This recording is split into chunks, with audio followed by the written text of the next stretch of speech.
Good afternoon, everybody. My name is Donna Fiesel, and I'm your host of Donna's Edge Talk Show, where truth matters. Thank you so much for watching every day, Monday through Friday, beginning at 1 p.m. Central. If you want to watch us on television, that's on Abundance Television, found on Roku, Apple TV, and Amazon Fire. Don't forget the podcast on the Newscasters.com and all the social media sites. We're pleased to be able to be with you in your household or in your car, wherever you want to be, anytime you want to be with us. We definitely appreciate that. We've got Murray Edwards with us right now. Murray's a good friend of mine. He's actually with the podcaster. He's with the, I'm going to tell you what, people are loving. They are absolutely loving this podcast. And it's because of you guys. Well, we've come a long way in a year. And of course, you were with us from day one, and it was greatly appreciative. But we've got now about 60, 70 folks that have come on, all talking about all kinds of different things. We've got some what I'd call freelancers who don't have a podcast, but they'll occasionally do one, or they want to write an article. So I've set up a way that if they just want to do one podcast and maybe do another one a month later or 2 months later, they can come on and do it from that standpoint. So, and we've got some national journalists who are sending us articles every so often. Todd Bensman, I don't know if you've heard of him. He's huge in the immigration. He's writing articles for us. Liberty Nation is providing us with articles. So our approach to be able to provide a unbiased, unfiltered, fair voice or a platform for folks to be able to come on and talk about what they want to talk about and not worry about being shut down, by a media platform that says, no, you can't say that. To date, the hundreds of thousands of podcasts, I guess, or I won't say 100,000 podcasts, but of the hundreds and thousands of podcasts that we've put out, we've only had one that somebody tagged. And I guess after they listened to it for a second, they turned around and said, no, it's okay. So we try to phrase things and position it to where when they run the censor tag on it, they don't catch it and it's able to get out there. So, but we continue to grow. What's amazing is when I have Victoria Lee Scott on. And if Victoria and I are together on a podcast, it could get censored. I mean, really easy. Yeah, I can only imagine. She is something else. I love her. I mean, this girl got it going on. She's a fire plug. I will say that. Oh, boy. I'll let her take care of that kid. We've got like 6 or 7 people coming on board over the next week. And, so I keep telling them, you deal with Victoria on the front end side, I'll take care of the back end side, So we do some stuff on the back end that other platforms don't do on behalf of our podcasters or our contributors. And that's what's helping them. We had a young lady come on board just last week, and her first podcast in the first 24 hours had over 350 impressions across the countryside. That's more than she ever has gotten on the other platforms. That she, say, I'm happy if I get 5 or 10. And say, well, you've already had 350 in 24 hours. So we try to drive, your content, everybody's content, so we get an opportunity to listen to folks, which is a good thing. Well, we'll be sending more after we get completed moving. I know you will. And let me tell you something. We're moving into a great area. Abbeville, South Carolina. It's just south of Anderson, South Carolina, and I'm absolutely loving it. So I just put something out there on a Facebook, one of their pages of Abbeville, South Carolina. I got so much response. These people, I mean, I'm in the right town. I'm just telling you that. As a matter of fact, the woman we bought the house from, her husband used to be sheriff in Abbeville, and they were Democrats at the time now. But Republicans now. And so we were at the attorney's office, and she looked straight at me and she said, "Are you a Democrat or Republican?" I said, "Neither one, I'm conservative." And she said, "I was going to say, if you're a Democrat, I'm going to sell you my house." I said, "I thought you were a Democrat." I heard where your husband, he passed away. Too funny. I said, "I heard your husband was a Democrat." She said, "Used to be one." Yeah, there's a lot of those used to be ones, cropping up everywhere. I saw a report the other day that the voting block, I guess you want to say, is now +2 Republican. It's always been +3 Democrat, +4 Democrat. It's now +2 Republican across the entire country, which ought to be making the screamers and the yellers and the whatever you want to call them lose their ever-loving mind. What is wrong with these people? I mean, people are out there literally screaming. Now, I didn't like Joe Biden, okay? I prayed for the dude every day because I didn't want to lose my business. Sure. Now, I was afraid that's what was. I wanted him to do a good job. I wanted to be wrong. I wanted to be wrong about him. I did, but I wasn't wrong. I was absolutely right about him. But then I wasn't screaming, going out in the streets, carrying on, acting like a child. Why are people doing this? I don't understand. I mean, I'm with you. You want the gentleman or whoever is in the White House, you want them to be successful, because if they are successful, the country will be successful. And you may not necessarily agree with Mr. Trump, but for the country's sake, you want him to be successful at what he is attempting to do. They don't want it.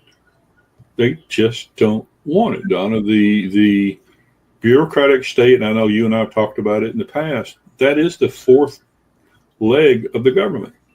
And they reign almost ultimate control on everything that happens to everybody, So for them to be getting reined in, they've got to be in an absolute panic mode, knowing that, 450 offices. Now, maybe the folks may not understand just how big it is. We didn't start off with about 5 when the Constitution was founded. We had 5 departments. We now have 450 departments that have 2.3 million employees, largest employer in the country. And they feel like they just have ultimate power. The one thing I love to hear him say, Donna, especially about Elon Musk and some of these other folks, he wasn't elected.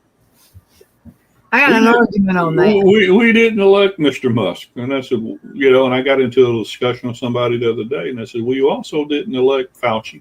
You also didn't elect, some of these other people who were making all these rules and regulations. How about Hunter Biden? Who actually elected Hunter Biden? He had too much control. So don't give me this nonsense that he wasn't elected. The president under this Article 2 has ultimate control, ultimate power, and he or she can appoint anybody that they feel fit, and they work on behalf of the president. Just like everybody in these bureaucratic states work on behalf or the pleasure of the president. And you've got all these unions and whatnot trying to say, well, he can't fire people. Yeah, he can. He has the authority to do so. And it's no different. You've run a business. I've run a business. You do an audit. You find out what's working, what's not working. Or I've worked with people who have done the same thing. I've been part of large audits of large corporations. You take a look at something. If it is working, it works. It's fine. You keep it in place. If it ain't working, you get rid of it. And unfortunately, people may lose their job. And that's a shame. But for the press, I know you've seen it. I've seen it. I imagine everybody that watches the show, the media has gone absolutely nuts over all these public sector people who have lost their jobs. I didn't see them yell and scream and fuss and riot. I won't say riot, but protest in front of buildings when 10,000 people got laid off and the pipeline got closed, or when Big Lots shuts down 50 some odd stores. Nobody in the press yells and screams about that, but that one individual, in some agency someplace loses his or her job, they've got to bring it up all over the news and say, well, he's just tearing the country apart. No, he's pretty much doing exactly what he said he was going to do on the campaign trail. If you listen to him, I haven't seen him deviate from anything so far that he promised he was going to try to do while he was on the campaign. Well, I mean, a business owner will make decisions like you said earlier. Okay, so we had 8 Nextel stores in Alabama, and we had this for quite a while, and that was a lot of work. I'd not do that now, but anyway, it worked back in the day. And so we had opted for a multi-line phone system in the home office. And so we were talking about that, and we went on ahead and got it. Well, after about 2 years, we expanded and did something else more in-house with each store. So I told Phil, I said, I don't see the point in us having this multi-line phone service. It's costing too much money because we're paying for all these extra lines. We don't need them now because we're using our cell phones and the beep beeps, on the next one. We're using that to correspond with all of our stores instead of the other way. Well, it saved us thousands of dollars. Yeah. So we cut that out. And that system cost a lot of money, but it saved us a lot of money to get rid of it because we didn't need it anymore. That's like using 8-track tapes now when you've got your cell phone does everything. I mean, why would you do that and have to tote around a bunch of 8-track tapes? You got a little mini supercomputer in the palm of your hand nowadays. Yeah. So, you don't need all that garbage. It's amazing. So let's talk about some of the people that Trump has put in place. And I'd like to talk about Kennedy first. And the reason I want to do this, apparently my entire life since high school, I've been against the government. Okay. So my grandmother, I graduated from high school back in 1977. My grandmother took the swine flu shot. We're talking about a very active woman, was around. She could run circles around all of her teenage grandkids. Okay. She never tired out. So she gets the swine flu shot, starts acting weird. Like my aunt called and said, something's wrong with mother. She's acting like a drunk woman. She was staggering all over the mall. They went to the mall and she said, she's not acting like mother. She's acting really, really weird. Right before she's going to take her to the doctor, she has a stroke and she dies. We all know, the whole family, it was that swine flu shot. And then all of a sudden, other elderly people were dying from taking this swine flu shot. Sure. Do you think all these things are just about to be exposed now with Kennedy in place? I certainly hope so. I certainly hope so. And I think that's what's got a lot of the people at HHS scared.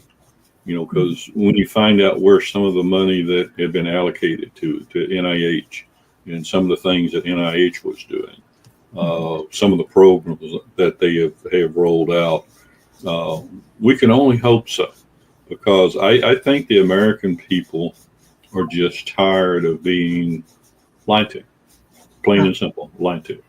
And as they dig into it deeper, the more corruption is going to show up. And some of these, I listened to some of the hearings when Fauci was doing it, some of the other people were doing it during the COVID era. And you could look at him and listen to the way he was saying things, that he's not being truthful with his statements. Now, the key thing now is, being that he's been given a preemptive pardon, he's not protected anymore.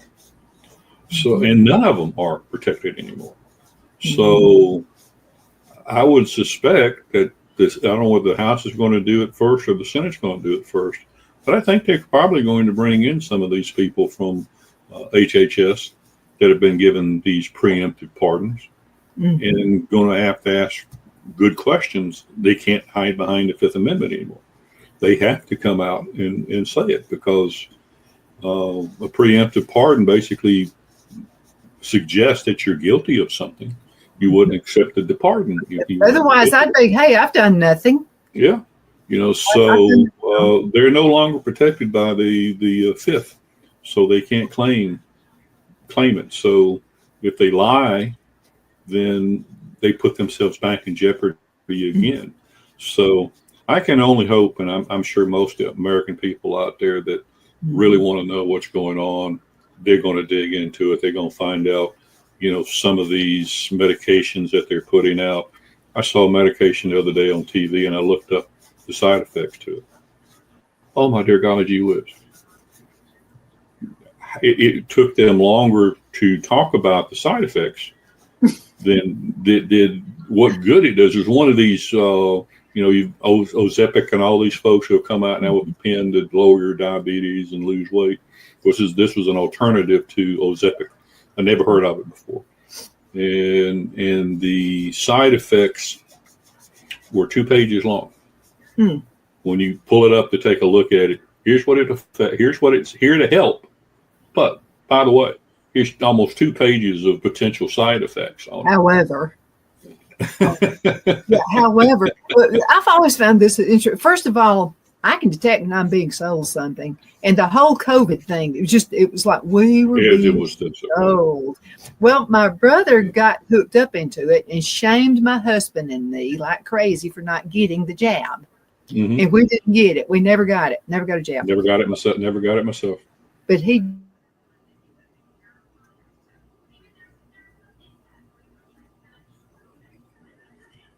Uh-oh.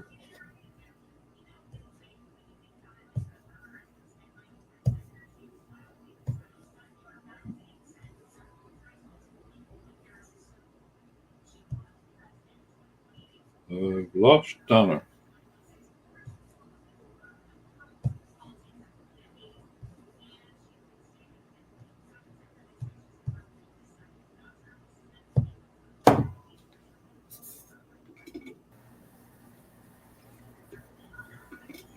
I find it interesting that when you start talking about the jab, we're still having internet issues.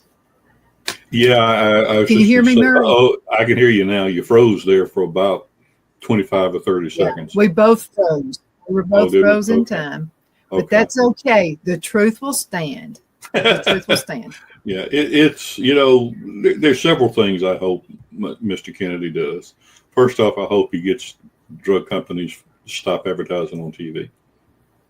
I think that starts a lot of some of the nonsense. Oh, that's such a wonderful pill. That's such a wonderful drug.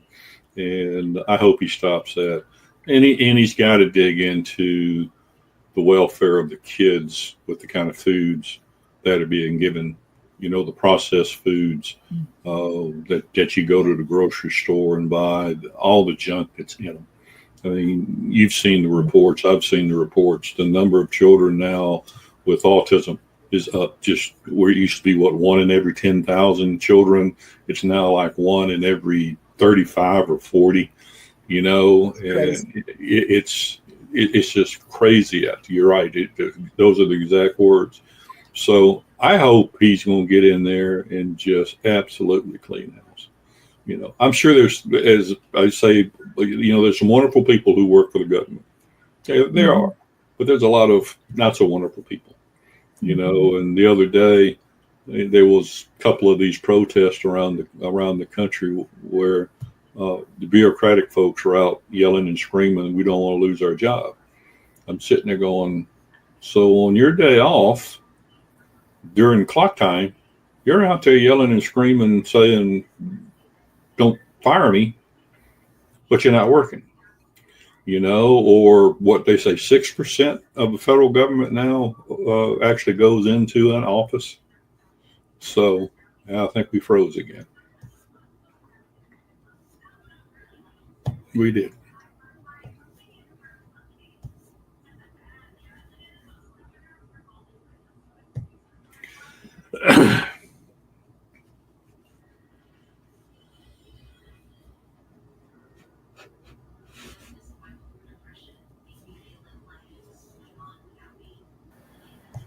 Speak the truth and we start losing the internet. You took the words right out of my mouth. I'm sitting there going, well, obviously we must be talking about something somebody doesn't want everybody else to hear.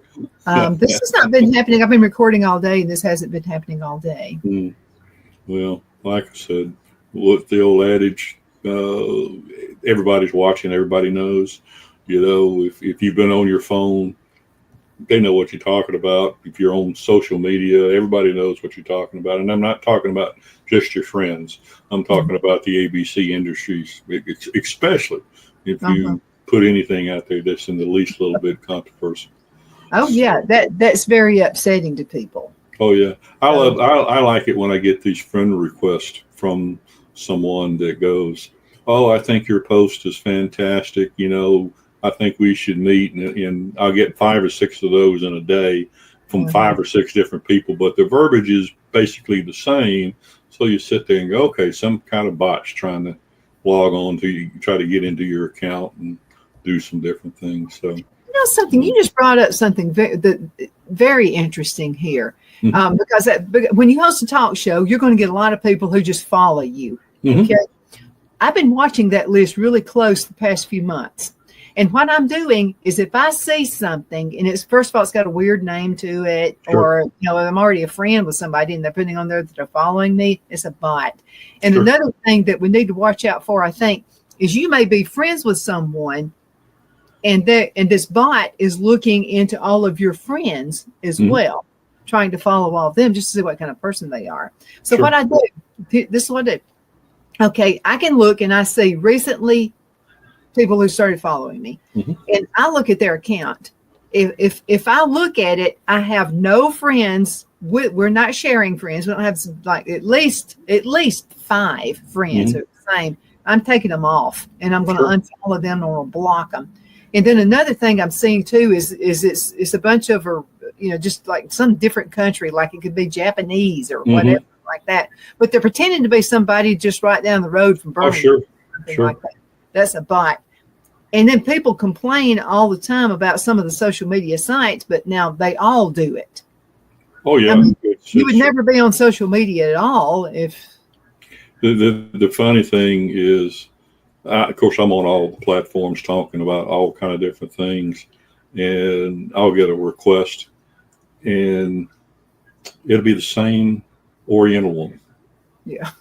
You get 5 requests from 5 different people, and you click on the little picture. Like I do the same thing. Do they have any follower or whatnot? And it's the same image of the same woman, cute as she can be, but it's the same woman in 4 or 5 different facial expressions, that type of situation. So, take a close look, folks, when people are wanting to follow you on Facebook or LinkedIn, or LinkedIn's not too bad, probably not as bad as some of the other ones, but X and Gab and Truth Social and whatnot, they're full of bots, and they want to try to get information on you so they can either, try to make you look bad or whatnot. So be careful. There's another scam going around, especially for folks on Facebook. If you've got a page, there's now a group out there that will send you a message that basically says you're violating trademark rules. Yeah. Or copyright rules. Yeah. Music on whatever. Yeah. So click on this link and, provide the necessary information, because we know it would be terrible for you not to have your page on our network. Yeah, that's a scam, folks. They're trying to get information. They'll take over your page. I know someone it happened to. They take over your page and just try to embarrass the what out of you. So don't fall for it. Delete it and be done with it. Yeah, be done. And again, if you have no mutual friends, let it go. Block them like ASAP. I know one of my friends, or several of my friends, one time started sending me emails. You better look at your page. And I hadn't looked at it because I'd been taping all day. Somebody put a bunch of nude stuff on there on my page. Made me so mad. And then I looked, and you can look at their profile, and you can tell they're fake. You know who's doing it, but you can block them. I mean, it'll take a process, because it's like almost a spider web where a whole bunch of people got together and they're doing this to you. But you can do it. You can get rid of all that nonsense. Yes, what I get a lot of is even on email, and on the email where and I'll get like 5 at a time of PayPal saying, I get a bunch of that nonsense. So this is what I beg everybody to do. I talk about it almost every show. You need to do this. If it's something, it looks like it's from your bank, and they tell you to click on a link, or it's PayPal or anything like that, don't click the link. The best thing to do is get the official number, and don't go with the telephone number they give you either. That's another setup for you to get everything you want. So the best thing to do is, if you bank with, say, Bank of America, and you get that, call Bank of America, like their toll-free number. Call them directly. Don't click on links. So first of all, they're not going to send you anything like that. Well, the funny thing is you can click on who it's from. Mm-hmm. Now, it may say Bank Americard, it may say whoever it is, but if you take a look and you click on who it's from some god awful, long drawn out name and all this kind of stuff. I get one every month from Spectrum saying that my payment did not go through. Well, I'm like everybody else, I pay everything online. So I know for a fact, oh, your payment was denied. No, it wasn't. And they can make it look so cotton picking official. I mean, if you didn't know that you weren't getting this from Bank Americard or whoever it might be, they've come a long way than what they used to be like 3 or 4 years ago. You could tell instantaneously 2 or 3 years ago that this is fake.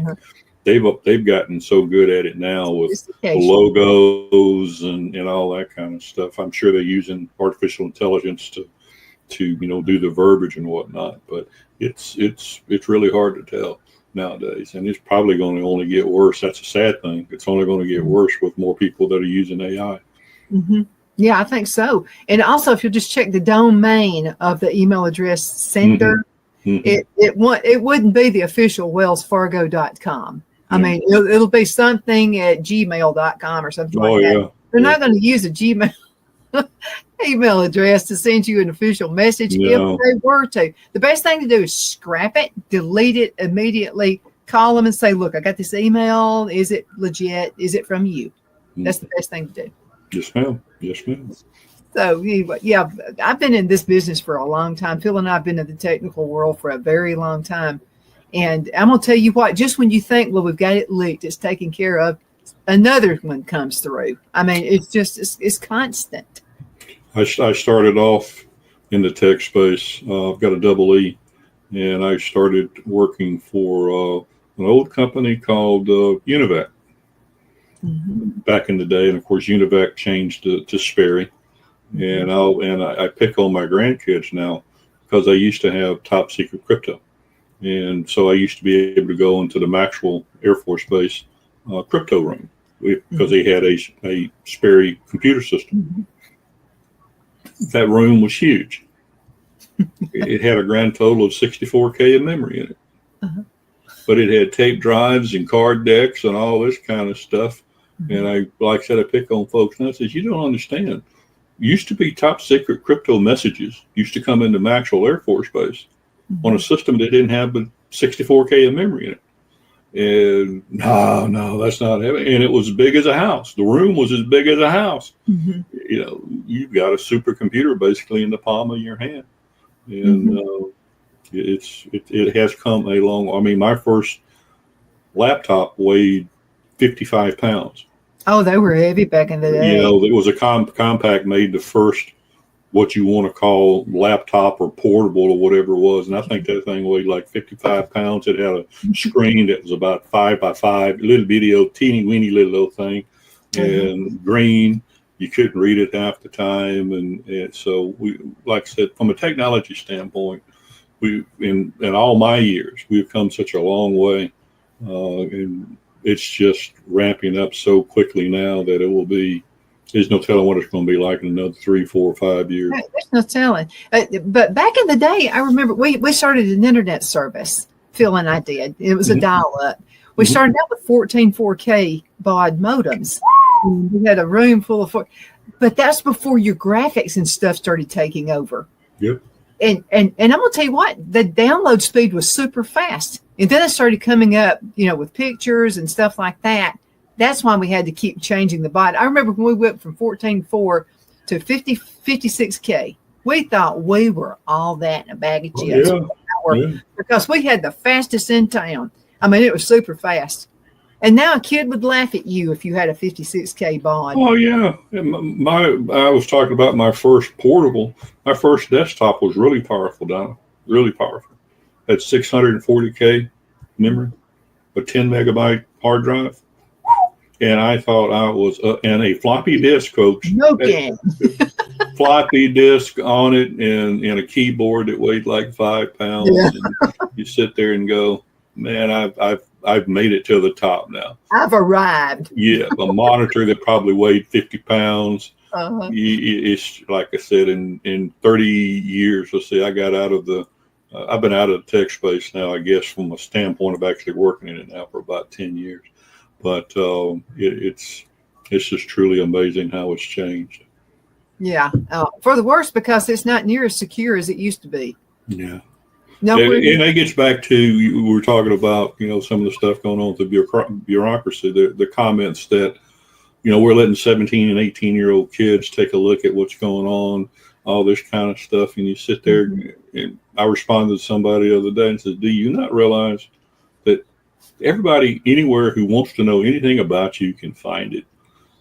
Don't think that some 18 or 19-year-old that's sitting behind a desk is going to want your information, because the bureaucratic state has already shown that they don't care about your stuff, because they've got bureaucrats who are looking at your data every cotton picking day of the week, and can, just like when they shared the guy from the IRS that leaked out Trump's tax reports back, when he first ran. You sit there and go, so it's terrible. There is no secrets anymore. If there are very few. And it's a huge organization too, with the fraudsters who are out there. I mean, this is like a money-making machine. I mean, it really is, where they're getting people's information. And I've told my mother like 10,000 times, be careful who you select, who comes in. Not everybody's going to be your friend on Facebook. There's so many fakes. Sure. And so, I mean, I have to get on her all the time, and I'll say, Mother, that's a fake. Can you? And one way you can find out a fake account and where they're really from. Are they really from the United States? They say they are. They say they're from just right down the road from you. If you'll look at their likes, and if it has a bunch of stuff from Africa or stuff like that, I mean, you can bet they're not from here. Yeah. So, I mean, there's so many things that we just need to be wise about. Yes, ma'am. Absolutely. I agree. Murray, what I make one statement before I know we got to take a break, but with all the folks saying that there's this young group of kids, 17, 18, 19, 20 years old, they failed to realize that the majority of the young men who signed and wrote the Declaration and the Constitution, there wasn't but 3 of them that were over 25 years old. The oldest one was Ben Franklin. I think he was like 80. There was a bunch of them that were 17, 18, 19, 20 years old that wrote the Declaration of Independence and the Constitution of the United States. So to sit there and begrudge a bunch of young men who are geniuses, and if they're tying to Mr. Musk, they are not stupid people. In no way. So that just came to mind. I wanted to bring that up real quick. I totally agree. And there are some young folks that I saw at Trump rallies that, and it's nothing like you said, it's just old white men who go to these rallies. That's all you hear from some of these people on the left. No. I saw tons of young people out there, and there was no fighting. There was no begrudging. There was nobody crying. There was none of this nonsense going on. They weren't screaming, just having a good time. Yeah. We were all laughing, doing bumps and all this kind of stuff with each other. People I didn't even know. Yep. So, I mean, it's just a good thing. It was a good place. Let's go into a commercial break, and we'll be right back in just a minute. Everybody hang in there. Queen City Used Car Sales has been serving drivers in the Northeast Alabama area for years with a quality selection of late model used cars, SUVs, and pickup trucks. On top of our extensive selection and competitive prices, we offer professional auto financing services for used car buyers of all credit levels. Whether you've just begun your search or you're ready to secure your next vehicle, at Twin City Used Car Sales, you will drive away with the vehicle of your dreams. The sales and finance staff at Twin City Used Car Sales looks forward to serving you, and you can apply for financing online before your visit to our used dealership in Gadsden, Alabama. Check us out on the web at twincityusedcars.com or go by our location at 901 First Avenue, Gadsden, Alabama. We sincerely look forward to serving you.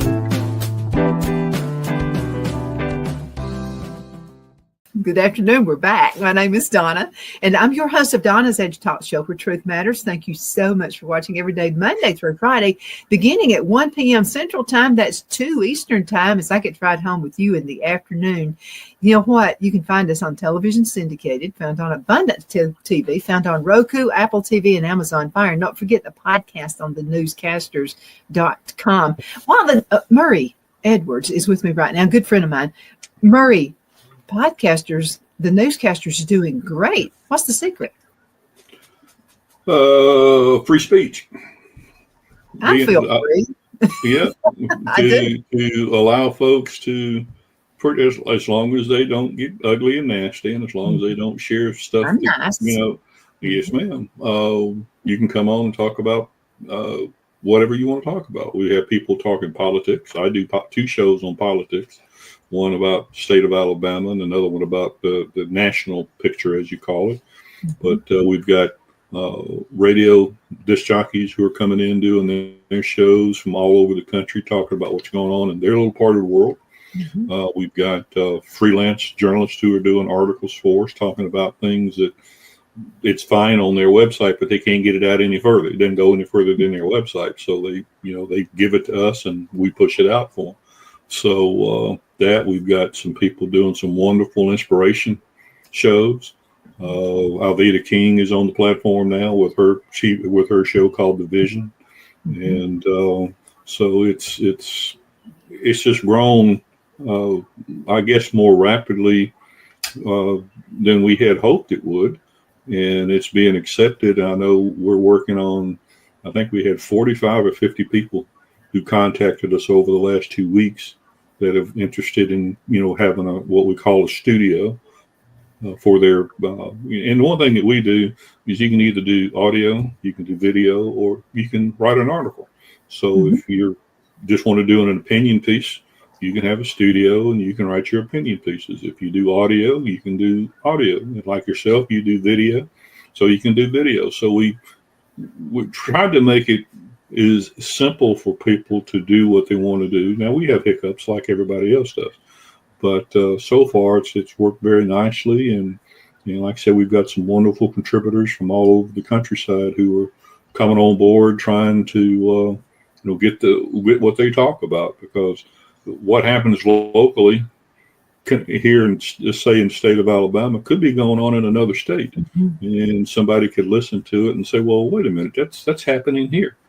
So we've got people of all senses. We've got professional journalists. We've got freelancers. We've got what I call citizen journalists. And, sometimes they want to do anything, but they feed us the information and we do everything we can to try to get it out. So I think that's what's been our success on the front end side. We just hope we can continue to grow it. And, we'll never be the biggest. But the content that we'll provide out there will be, I think, very valuable for people who are trying to find the truth on something, because everybody that is on the platform is telling the truth. I mean, they're just laying it out there. Here's what's happening here. But some do it with a wonderful sense of humor. Will Anderson, I know you know Will. Will show's great. He does 2 or 3 a week, and it's some of the funniest political stuff you'd ever want to listen to. But he gets to the point when he does his shows, and several other people across the countryside are the same way. So we're happy. We continue to grow. We just hope we're hitting the right nerve with folks. I think with Mr. Trump coming in and is going to stop some of the things that has been going on. I think it's just going to expand even further. Oh, I think so too. Something that you just made me think of something. Someone was talking with Mr. Caffey of Chick-fil-A years and years ago. And they said, Mr. Caffey, you're number 3. You could be number 1 if you were open on Sunday. And Mr. Caffey said, being number 3 is not bad. So, and then that way you had a day off, not working on Sunday. There you go. Everybody deserves a day off. And Hobby Lobby's the same way. Hobby Lobby probably could be much bigger than they are, but they're the same way as Chick-fil-A. They're closed on Sunday. I think they're as big as Michael's is. I think so. But something about the Newscaster studio too that that I've recognized is that there's some kind of a flow, and I think it has to do with the management. I think it's you and Victoria, Mr. Day. So you guys are like on the same wavelength, and we all know that, and it just makes it a lot easier for us. I will say, to get the three of us, you're absolutely right. We're pretty much all on the same page. I don't think there's anything that we have discussed that all three of us have decided, yep, that's a good move, and so far, we believe that we've made the right moves. Now each person is responsible for different things. Like I said, Victoria is handling what I call the front end stuff. I handle the back end. The back end is getting the studio set up, making sure that everything is flowing for the contributor, that he or she's not having an issue with their studio. And I take care of all the social media stuff. Victoria takes care of that, and Clint's just there. He's the man. He's just there. But it's a good collaboration between the three of us, and so far it's led to some pretty good stuff. And that's what makes it a success. Let's talk a little bit about Alabama politics. Okay. And I know you and I, because it's getting closer, a little bit closer to the governor's race. Yes, ma'am. Whose names are in the hat right now that you know of? Well, Ainsworth's going to be for sure. There's some question marks as far as governor is concerned. Rick Pate, I think, is still trying to decide whether he's going to run. I think Lou, the former owner of the Books and Millions, I think he's probably contemplating about it. The young lady who was an ambassador for Trump, I think she's hoping to be get another ambassadorship role. So I'd be somewhat surprised. Lieutenant governor will be Wes Allen's just announced. Wes is a good guy. Dean Noble is announced. I was actually at Dean's when he announced his role for lieutenant governor. There's rumors, and you know him as well as I do, Mr. Merrill. There's talks that Mr. Merrill may run for lieutenant governor. So we'll just have to wait and see. And there's a few more names, but the names of major recognition will be Wes Allen, Dean Odle, John Merrill if he decides to run. So that's going to open up Secretary of State. So I don't know who's going to run for that. I really thought that Sorrell, he's auditor. I think would. And I figured that, in all sincerity, that Andrew would step up and run for lieutenant governor because he's got ambitions like no one I've ever seen. So he may step up and try to run for Secretary of State. No idea for Agriculture Commissioner, which currently is held by Rick Pate. Rick's turned out. Ainsworth has turned out for lieutenant governor. We'll have to see. But I don't know. There's been talk that Tommy Tuberville is going to run for governor. And the last time I had an opportunity to talk to him, he basically said no. But then about 2 weeks later, he came out and said, well, you never know what you don't know. So, Mr. Tuberville could be throwing his name in the hat. But the question would be, is he's gotten himself tied pretty closely to Trump on some committees and whatnot. And I would be somewhat surprised if he does. Now, if he does run for governor, I think he'll give Ainsworth a run for his money. Because do you think he's the only one who could? Honestly, I think from a namesake, from name recognition, Rick Pate, and I know Rick and I went to high school together. Rick's done a wonderful job as Commissioner of Agriculture, tremendous job. And people know who he is around the state. Some of these other names that they may be floating out there, aren't as well known, and they're going to have to spend a heck of a lot more time and a heck of a lot more money trying to get their name out there. Tuberville's got the name recognition. Mm-hmm. Personally, if Tommy runs, I think he's probably the only one that can beat Ainsworth. I think Ainsworth this is just my own personal opinion. I could be totally surprised, but I think Ainsworth is a shoo-in. He's bid his time for, years and years and years. He's been building his machine in the background for the last 4.5, 5 years. It may happen before then, because Miss Ivy, bless her heart, she's not in the best of health. So there's still 2 years left in her term. He could conceivably, be the governor before the election cycle begins. I mean, I don't want wish any ill will on anyone, but Miss Ivy's not been in the best of health.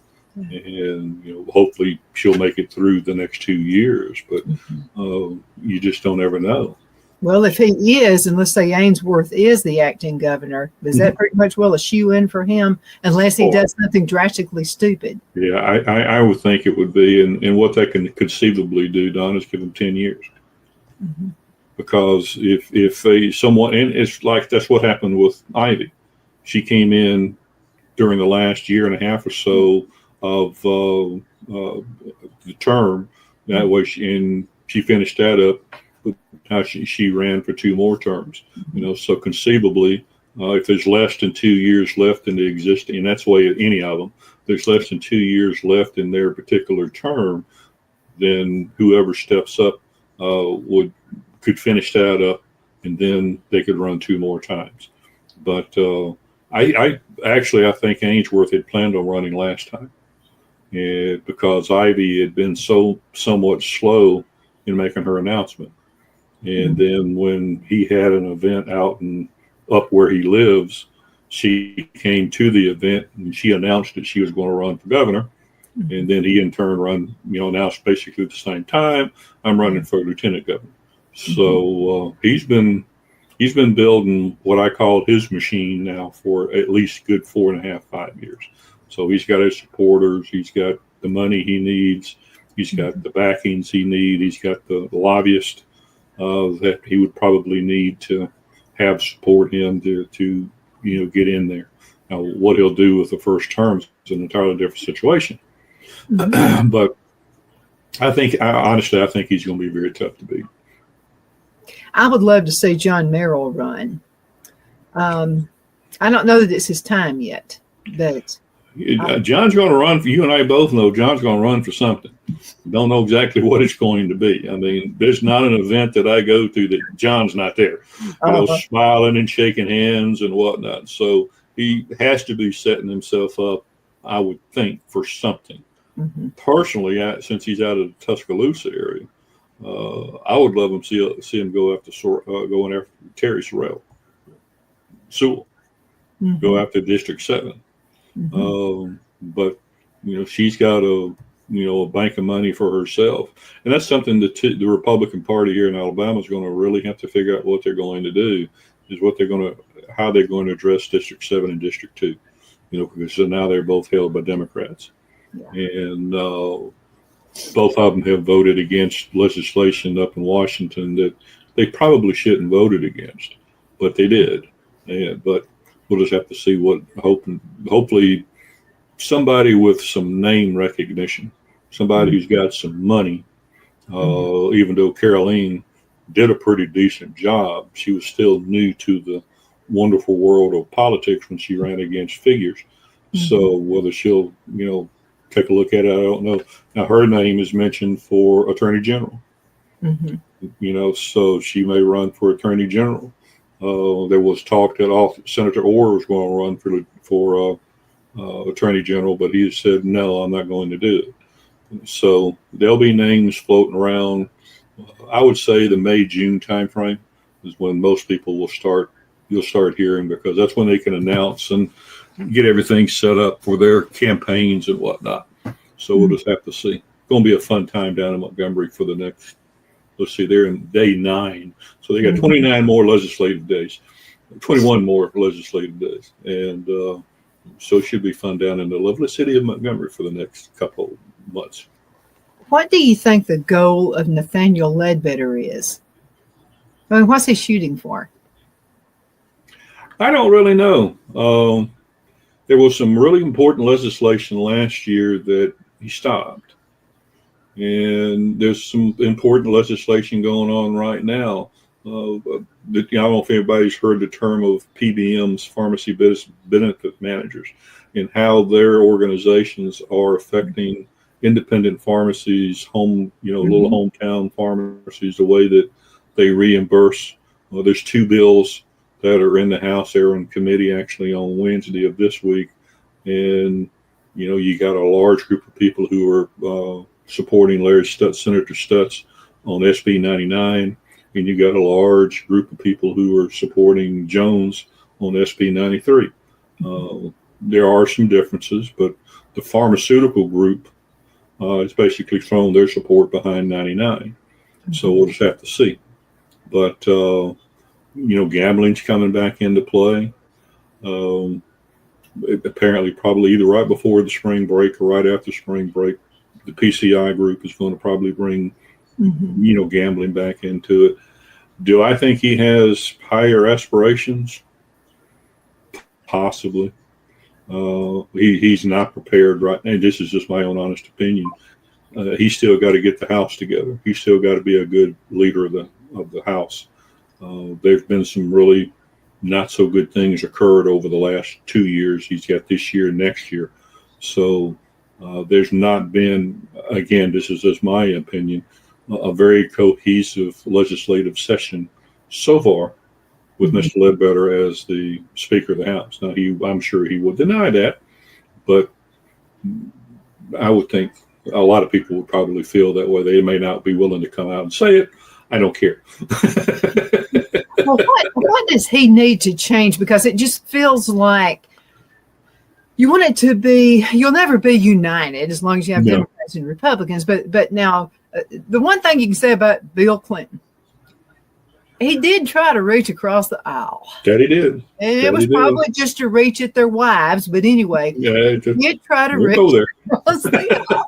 And I remember him saying, boys, we're in this together. I remember seeing that. Yeah. It takes a little bit of that to reach across the aisle, Well, the problem we have here in Alabama, we have a supermajority at all levels. We have a supermajority at the executive level, all Republicans. We have a supermajority in the House. Republicans are far outweigh the Democrats. Same thing in the Senate. Republicans far outweigh the Democrats. They really, in all sincerity, it's a bad thing to say, but they really don't need the Democrats for anything. They really don't. They can pass in the House anything they want to pass, and they can shut down anything they want to shut down. And if the leadership decides that this is we're not going to have it, it's put up by a Democratic bill. Figures put a bill in, talking about quick clicks or something. I can't remember exactly what she was putting the bill in, but it got shut down pretty quick. And she's got 2 or 3 other Second Amendment bills in. They're not going to go anywhere. Now, there's some good bills on the Republican side that they'll all hit the floor. I think right now there's 540 some odd bills. Now that's way down because typically over 1,200 bills are submitted, and they pass maybe 350 or 360. I think that's what they did last year. But I will say Ledbetter did put a kibosh on that, and he said, folks, we're not going to have 1,200 bills to take a look at because we can't get them all through committee. So that was a positive thing, from that standpoint. And he's made some changes in the rules, or I would say not him alone, but the legislative body has made some changes on how some of the bills get through. So they've tried to streamline the process, but it's still been, again, just my own honest opinion in talking with folks I know down there, it's not really been a cohesive, to me, this hasn't been really cohesive. And if he gets irritated at someone wanting to get a piece of legislation passed, it ain't going nowhere. He could have all the support in the world, but he'll throw it in his basket, and that's where it will sit. And that's what happened last year. There was a bill that was supposed to address this PBM issue. It got through the committee pretty handily. Never got out of his basket because some people. So why? Why would that happen?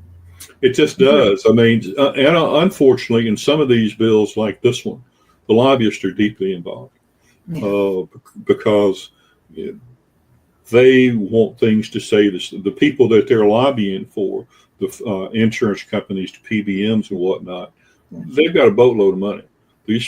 And I'll just use the pharmacy thing as a prime example.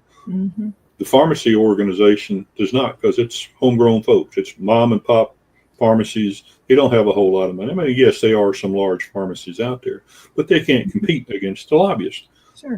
And when you get an organization like Blue Cross Blue Shield, who has boatloads of money, they can go get a handful of lobbyists and say, go shut this thing down. Mm-hmm. And unfortunately, some of those dollars flow to elected officials, either for campaign funds and stuff like that. So, well, if you want X amount of dollars for your next campaign, you had best vote no, or you had best vote yes for this bill. And that's how it all transpires. There's too much money in local government, and you wish it could change, but there's no transparency law, anymore. So it hurts, and you would like to think that, well, if a person's going to run for an office, the money should come from the constituents of that particular district. Mm-hmm. Period. In a discussion, you shouldn't come from Alabama Power or Blue Cross Blue Shield or Bell South or whoever it might be. Mm-hmm. Yeah. So if you got X amount of people in your district, then that's where you get your money from, $5 or $10, $15 at a time, and run your campaign from there. But unfortunately, that's not what has happened now. I guess there's one good thing. Alabama's now the fourth most corrupt state government in the country. Well, you just brought another question in. We used to be third, but we have dropped down to fourth. I think somebody was whoopee. So I don't think people really understand. It's just how badly sometimes. And again, I want to correct myself. There are some wonderful men and women who are working down in Montgomery. There really are. But you've got some of these career guys and gals who've been there for quite a while. They've got some money in the background that is keeping them to be in the forefront. So I would say so. Yes, ma'am. So now, because you said that, I got to ask another. If you don't want to answer, you don't have to. Sure. But I'm interested. So how many people who are on the Republican ticket are really rhinos? You don't have to list names. But how many people in Alabama politics percentage are here's how I think you could probably break it down, Donna, and you won't have to mention any names. Most of the representatives and senators who represent rural districts are fairly conservative. Mm-hmm. When you get into the purple cities, Montgomery's blue now, but Birmingham, Huntsville, Madison County, Mobile County, and you've got a representative or a senator who is representing a purple type district, that's where you have to be careful, because what they're doing is putting their finger in the wind, and they're going, who am I going to irritate the least on a piece of legislation? Am I going to irritate the people from the blue side of the aisle or the red side of the aisle? And in all sincerity, it doesn't matter what the bill looks like. It could be a good bill, could be a bad bill. Mm-hmm. But they take a look, they take a pulse of their district, and you'll find most of those folks are borderline right now. Mm-hmm. And so all you do is take a look at who's representing places like Madison County, Montgomery County, Jefferson County, Mobile County. I said, like, when you get into the rural counties, most of the representatives and senators that I have talked to are extremely conservative. They truly care about their constituents and that they represent, and they'll stand for them. I've known several of them who have voted against pieces of legislation that would go against what would be best for their district, and they just get chastised for it. But that's where you can draw the line. So take a look at the map, take a look at these 4 or 5 geographic areas, and in those 4 or 5 geographic areas, the ones that have an R in front of their name, you might want to question some of the things that they say or do. Mm-hmm. Yeah, I have quite a few of them. One that really I consider a patriot. He's not in office right now, and that's Tommy Haynes. Yeah, I know Tommy. Tommy's a good guy. As a matter of fact, there were so many times I thought, you're too good a guy to be in politics, Tommy. He may be running again. I agree, Tommy. I ran into Tommy last year in Birmingham at the RNC, the Alabama RNC, and he sort of toyed around. I don't know whether he will. And Tommy's one that got himself in trouble. because again, he represented his constituents. When we start talking, we go back a few years for the gas tax. A lot of people don't realize that. I guess it was 6-7 years ago now when the gas tax was voted on. It was five Republican representatives who voted no. I think there was 1 or 2 senators who voted no. The 5 Republican senators who voted no, representatives, all very conservative, all very constitutional related. I know all 5 of them, wonderful men. And they were all told, don't even think about putting the bill in because it's not going to go anywhere. And so they got shut down at least for the 2 years after the gas tax was passed. And one of them basically, both of them, no, Tommy got defeated. I'm sorry about that. But I know 2 that retired. Both of them said they're just tired of, fighting it, So, but that's how you can tell. Mr. Haynes and I have talked many times in the past. I haven't seen him in a while. But there are some good ones in there. There really are. But sometimes money talks, as we say. And it talks too much. It talks too much, and it sometimes talks too often. Well, even in Alabama politics, if you could be just dirt poor, and then win the election, and then go out being a millionaire in a couple of years, that's a little fishy to me because the salaries aren't that high. No, 45,000, I think, for a representative. I think senators may make a little bit more than that. But here in Alabama, I think a representative makes $45,000. And the governor makes about 145, something along that line. Sad thing about it, though, Don, is there's some school board superintendents. I know in Montgomery is a prime example. He's not there anymore, but the superintendent from Montgomery made $245,000 a year. That blows my mind. So your governor makes half. The governor's supposed to be the head, right? Yeah. I mean, you're the head. You the person. You the man. You the woman. Okay, and you make less than the school board. I mean, this makes absolutely no sense to me. Well, I mean, even with this gentleman, he signed a 2-year contract. Not only was he making basically 250, and I think Mackey only makes like 235.